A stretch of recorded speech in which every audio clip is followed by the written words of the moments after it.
Good afternoon. My name is Wolfgang Mattiasch. I'm coming from Austria. I'm working for the Austrian Collective Management Organization. First of all, I want to thank you, CAMPS, for this really nice invitation and for the possibility to speak to you today. So I will give you an overview today about Bildrecht, which is my society. I will tell you how we are working. I will give you an overview of our operations. I will show you some figures. And I will tell you something about our key principles when it comes to collection and distribution. I will show you how we try to create an extra value for our members. And in the end, I will take a look how we can safeguard revenues and how we can get or increase our revenue streams. So Bildrecht is the Austrian Collective Management Organization. Like I said, we are representing the whole range of authors, which means we have fine artists, we have architects, photographers, illustrators, designers. We have been founded in 1977 by the creators. We still belong to our members, to the creators. Currently, we represent 9,500 authors and right holders. We offer two different agreements for our right holders and authors. They can choose if we represent all their rights. So this is typically chosen by fine artists. And we have mandates for collective rights management only. This is typically chosen by press photographers, illustrators. So for them, we represent the collective rights. Right now, we have 44 agreements with our sister societies in place. Those agreements are very important for us because this allows us that we represent in Austria 160,000 authors and rights holders via those international agreements. Right now we manage 20 different types of rights. Ben also told us about the different rights which we have. We have primary rights like reproduction rights or broadcasting right. We have also collective rights, which is very important in Europe. There we have private copying or retransmission rights. And of course we have the resale right, which is very important for us too. It's not a legal obligation that is collected via a collective management organization. So the authors, rights holders can choose if it's collected via us or they do it on an individual basis, but most of them decide that they go via our organization. So our key rights when it comes to revenues is the reprographic right, the resale right, educational rights, private copying and retransmission right. I have some figures for you here. In 2024, we were able to collect, all in all, about 11 billion Korean won. This makes me happy because in comparison to other countries, Austria is a pretty small market. We have 9 million inhabitants, so we are proud of those figures. Most important for us is the reprographic remuneration with about 4 billion Korean won, and then followed by the resale right, which we could collect 2 billion Korean wons. When it comes to deduction and administration fees, I can tell you that we have no membership fees, we have no registration fees, we have no deductions from remunerations which we receive from abroad, which means if we get money from our sister society, we just directly forward this money to our members. We have an average administration fee on our national collection of about 13%. This usually is enough to cover our operational costs. And then we have some special fund for social and cultural purposes in Austria. This is a very important tool for us. And for this tool, we are able to deduct from national collections a certain amount. This was in 2024, 11%. I will tell you about this fund a little bit later, more, because this is, like mentioned before, a very crucial tool for Bildrecht and our operations. When it comes to collection, we have some key principles.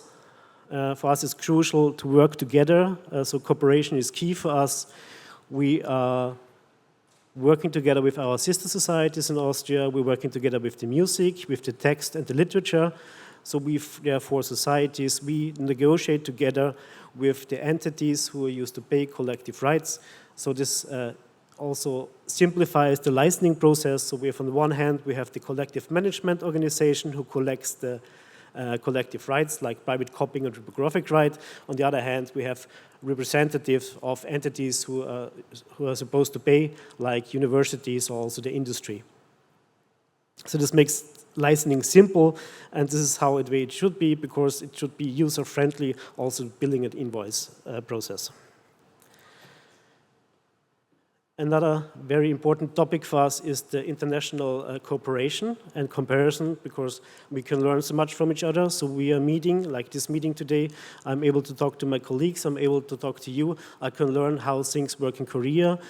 We can try to find best practice examples. So this is very important when it comes to the collection, international comparison, that we talk to each other, that we learn from each other. And last but not least, those 2 points which here in the end on this sheet, the engagement with the public and policymakers, and the recognition of visual works, they belong together. Because what we have to do in the visual sector is we have to talk to the policymakers and to increase awareness how important the visual sector is, how important it is for the economy, and also for our societies. And this we often forget, because pretty often when we think about copyright, it's like that policymakers have music in mind, music, text, or film, and they forget about the visual sector. So this is our main job to do on the daily business, to make people aware how important the visual sector is. When it comes to distribution, we try to involve all rights holders. So Bildrecht has several different boards. In these boards are sitting members, our members from all different visual sectors. We have designers, like mentioned before, architectures, fine artists. They are sitting in this board, and together with our members, we try to develop clear and adaptable distribution rules. They should be flexible, because collections can change, rights might be adapted, and therefore our distribution rules should be also adaptable and clear. We also work with payout caps when it comes to collective rights, which means an individual author can only get a certain amount, a certain share of private copy distribution, for example. They might only get 0.2% as a maximum cap. In order to get money, in order to claim money for our members, they have to give us information where their works is used. So we try to have a very simple claiming process, which means our members can visit our website. There they can tell us if they had an exhibition, for example, in Austria, or if their works have been shown in newspaper or TV shows. This takes about 10 seconds to make one claim. So we try to make this very simple. Another important thing when it comes to collective rights distribution is that often you have to keep in mind that the effort of distribution should not be too high, especially when you have really slow or low revenue streams. So unfortunately, I have to say this, sometimes collections are really tiny, and then it doesn't help that you have a very sophisticated distribution plan. So sometimes you have to keep things really simple. I was asked to tell you about our unallocated royalties. This is funds we cannot distribute. Of course, we aim to minimize them, but in case we have them, we use them to cover administration costs, or we dedicate them to our fund for social and cultural purposes, which also goes then to our members. Which brings me to the fund. Like mentioned before, it's a very crucial, essential tool for us. It helps us to support our members.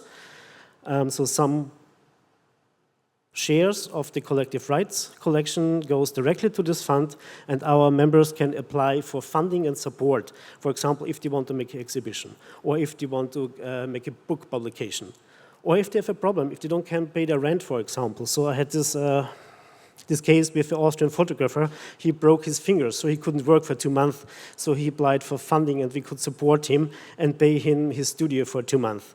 So those are those things we can do with this fund. We can give quick and flexible support. It's also possible to just fund small-scale projects. Usually our members receive between 800,000 Korean won or between 800,000 Korean won and 3 million Korean won. So these are not big sums, but they help. And this fund also helps us to operate exhibition rooms where our members can show their works. They use it more for works that are not so suitable for the market. And we learned that this fund is very crucial in times of crisis. It was a great help for our members when we had the first lockdown through COVID. Our members didn't have any work, they didn't have any income, and we were able to fund them with 2 billion Korean won within 4 weeks. So this was a big help for our members, and this showed how important a collective management organization can be and how important it is that we have funds and can be able to support our members. I'm going to show you some pictures of our exhibition rooms. Our members can apply to show their works there, also operated under this fund which I mentioned before. This is a Korean artist, for example. She had the residency in Austria. Okay, we heard now about Bildrecht itself. We heard about our key principles, our funding for cultural and social purposes. Now I would like to talk about secure and expanding revenue streams. First of all, we have to defend existing rights. So this is something really essential for us because it happens that organizations, that persons ask for that we should get rid of our collective rights. They tell us it's a burden. They go to the policymakers, said this is a harm for the economy.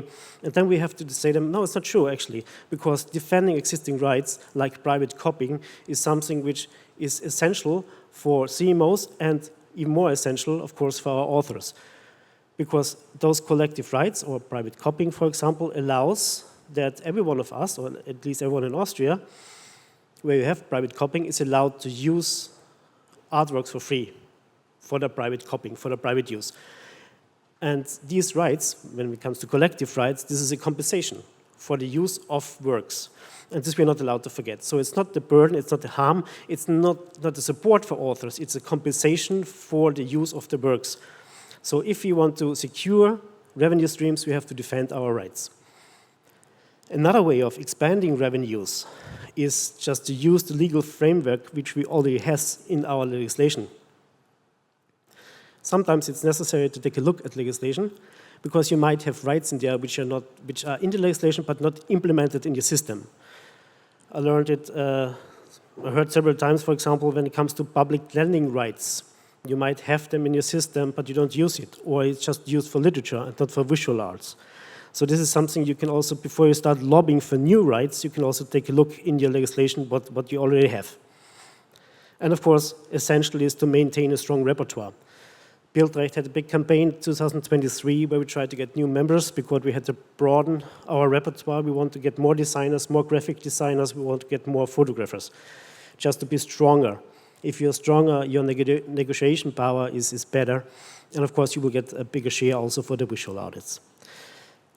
And last but not least, we have to strengthen our network. I'm going to show you a file or a photo of our network, which is big because of all those interference we have with different sectors.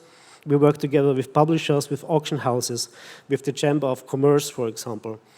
We work together with the Architectures Guild. So all this network gives us always the possibility to talk to policymakers, to talk to authors, and to increase the awareness how important the visual sector is and how important collective management is. So this is something I highly recommend. Just go out, talk to policymakers, talk to people from the art market, talk to museums that they can understand why it's important to have copyrights and why it's important to defend copyright. And also talk to your authors, because often authors don't understand why it's so important to have those rights. Like mentioned before, we launched this campaign to get more members, to get more authors, to explain them why it's important to have collective rights. We launched this campaign in 2023. It was called Your Work, Your Rights. The focus was clearly gaining new members, which we succeeded. We got 1,500 new members, which was important for us. This was important for us because we need to be representative, that we can go, for example, that we get license for online uses with the big tech platforms. So here are some pictures of the campaign. We included illustrators, graphic designers, fine artists, press photographers, and sculptures. And this is my last slide. And I want to tell you something about which you know in this room, but about the importance of visual creators in collective rights management. As you all know, visual creators are a large and diverse group, which is good, and which means they are active in so many fields, which means our visual creators drive a value across all the industry. You can find visual content in marketing, in tourism, social media, in education. So they're everywhere, and unfortunately, although they are widely used, this often happens without that they are credited, that they get the payment for their work, what they're doing. So, and here we can help as collective rights management organization. We can bundle the rights of our artists and speak with one voice for them. So we give the individual author bargaining power. We have the power to go to policymakers. We can claim for a remuneration. We can collect this remuneration and we can distribute this remuneration. And although with this remuneration, which we collect and distribute, our members won't get rich, but they will get something. And this can make a difference between continuing a creative career or not. So this might be, this remuneration that you get from us, this helps them through a rough month, for example, if they don't sell artworks. So this helps to increase a little bit their income. So which means, all in all, collective rights management helps to preserve cultural heritage. This is also something which you have to can say about resale right too, because the resale right is also for estates, for hires, and then you might say, okay, but they already have money. That's not true. Estates don't really have a lot of money. They need a lot of money to preserve the artwork, so resale right can help to preserve cultural heritage. And we, as collective rights management, and with the possibilities we have, we can also preserve the identity or help the the cultural identity of our society. Thank you.